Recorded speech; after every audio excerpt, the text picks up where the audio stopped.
Here's the article in Daily Mail. Newt Gingrich calls for the GOP to expel Matt Gaetz for being an anti-Republican and slams his childish behavior. I'm not a Republican. I've never been a Republican. I don't like Republicans, but I voted for them in 2020 because of Donald Trump, because of his second-term agenda, and because wokeness and the far left and the Democrats have completely lost their minds to the point where it's actually kind of worrying.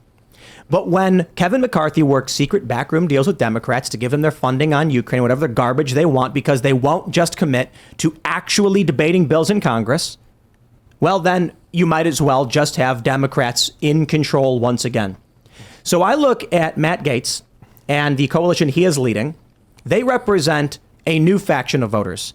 Just because GOP or R is slapped on their title does not mean we agree or even like the Republican Party.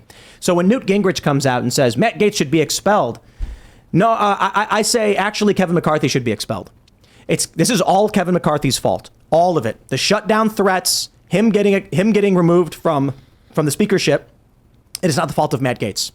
If Kevin McCarthy says he wants to be in charge, he wants to be the boss, and then in exchange for leadership, he gives guarantees and then violates those guarantees, he screwed up. Yep. Nobody else did. Well, this is huge, and this is what the media does all the time. Whenever a person in a particular position of authority fails to live up to the obligations that they incurred by stepping into that position, the media and the establishment blame those who pointed out that that person failed and then tried to remove them from their position for people losing respect in said position, when of course it's the exact opposite. People don't rally behind removing these people from these positions in the vast majority of cases because they themselves decided they wanted to delegitimize this institution or position. It's because they're not doing what they're supposed to do. So we saw this when Trump attacked the media repeatedly for very good reason, and the response was Donald Trump has undermined American trust in our institutions, and not these institutions have undermined trust in themselves, and Trump is now giving a voice to that. So similarly, Gaetz pointing out and doing what he could to oust McCarthy does not mean that Gaetz is responsible for the fact that the American people have lost faith in that institution or pushed him out. It's really more a product of McCarthy's own actions catching up to him. Did Gingrich give any more reasoning for that, in terms of the need to keep McCarthy on? Did he spell that out in detail? Because, there is this divide between the stakeholders in the American empire and the interests of the people who live here that is sort of the fault line as I see it in the GOP Civil War. You have this generations old GOP power base, which is tied to the military, it's tied to the energy sector, it's tied to the intelligence services. And these are folks who, from oil companies to military contractors, make their money on the expansion and protection of assets in foreign lands. And sometime around the 90s, there became a very noticeable cleavage between the kind of trickle-down economic ideal of those corporations sort of spilling into the middle class to having this kind of divide between the American homeland and the empire, where the people in the homeland were suffering even as the empire grew and expanded. And what we see right now in the Republican wing is you can pretty much tell whether or not somebody voted for or against McCarthy by whether they represent the foreign policy establishment or whether they represent domestic interests. The Democrat Party is completely corralled on that front. There's division on the GOP. My concern with this is, since I don't fully understand the logic of the McCarthy back, why it is that folks like Gingrich are so insistent on it. I wonder if without compromise to that blob, people are afraid of, they don't really have a mafia on their side. The Bush wing of the Republican Party, I think protects, there's strong representation in the Justice Department and in the DOD and CIA and State Department. There's no representation of that in the populist wing. So there's no protection against attempts to use dirty tricks to kill the careers of Republican, Congress people. So I wonder how much of that is appeasement because there is no mob for the populist faction of the GOP. Well, Newt does represent more of a kind of Rhino establishment-based politics that, of course, is also connected to many secret societies. And as he previously even said before, the main kind of problem that a lot of people are seeing with Trump is that he's not a part of some of those same secret societies. So what you bring, you bring up a very interesting point, because there are a lot of populists, but there also is a lot of rhinos, a lot of establishment types, a lot of people who go to the Bohemian Grove, take off their clothes, worship Moloch, and of course have mock child sacrifices that are the good old boys, the good old Republicans, the Christian conservatives that of course value traditional ways, which is kind of ridiculous when you look at the face value of what they're responsible for. Because when they had a seat at the table, when 2001 happened, they had everything. They had the Senate, they had Congress, they had the presidency, they had the American people behind them, and what did they do? They failed the American people. And I think there's a huge section of the populace that realizes, holy cow, like these guys could be just as bad as the Democrats here.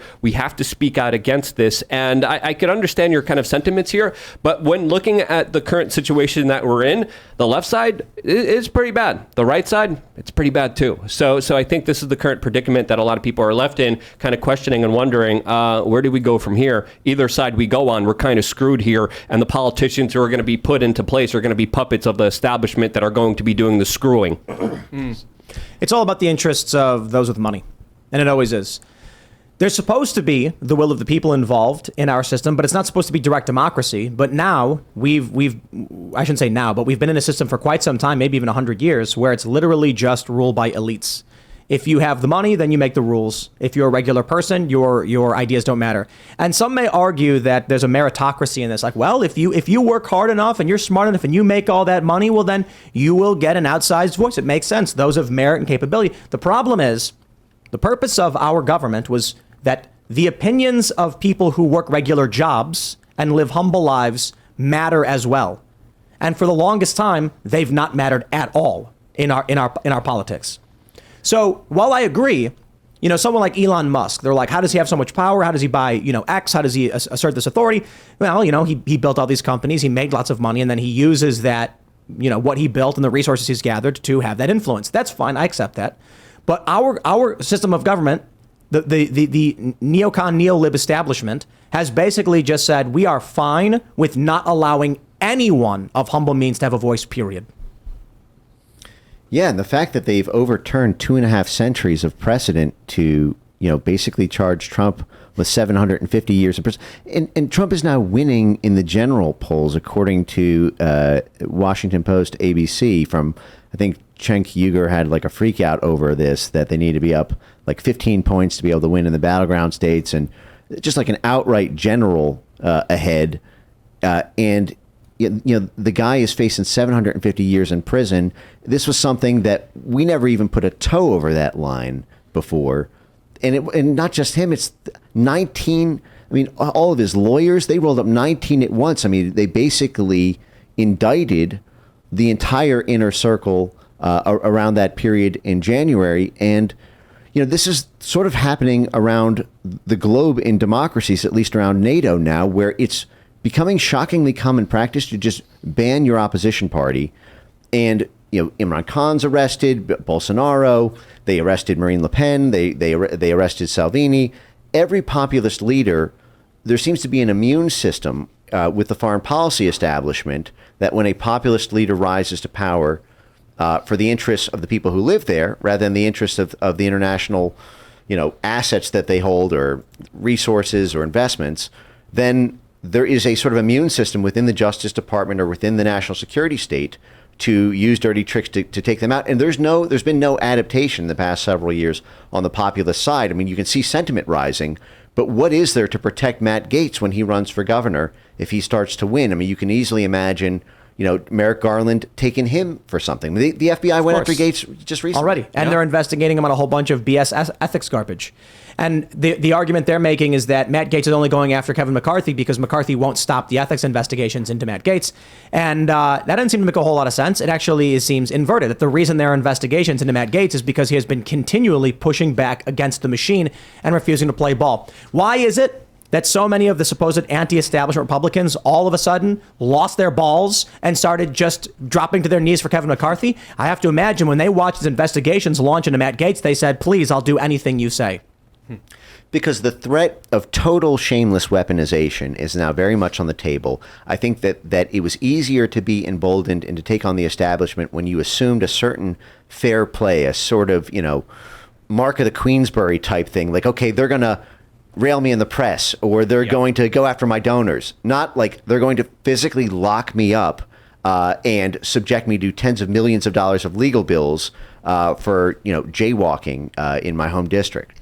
Yeah, well, I think a lot of this is a product of the fact that the media doesn't have the kind of power that it's traditionally had. So in the past, if they did write those hit pieces on you, if they did smear you, if they did tell the American people that you were a big bad racist, then it was quite possible that your political career, if not being entirely over, was going to be in some substantial way negatively affected by those accusations. But as the American people have woken up and seen that the entire press apparatus is controlled by one singular set of interests, and they're going to do whatever they can to keep the people who they're profiting off of being in power, and they're going to smear anyone who's anti-establishment who stands up to them, they've realized, okay, this press apparatus isn't actually working for us the way it used to because it no longer has legitimacy and the American people no longer trust it. So what's left after that? You actually have to take legal action in order to silence dissidents or stop them from running or affecting any substantial political change because you're not able to assassinate them in the court of public opinion anymore. Thanks for watching this clip from the Timcast IRL podcast. Hang out with us live Monday through Friday at 8 p.m. and become a member over at timcast.com for uncensored, members-only shows exclusive.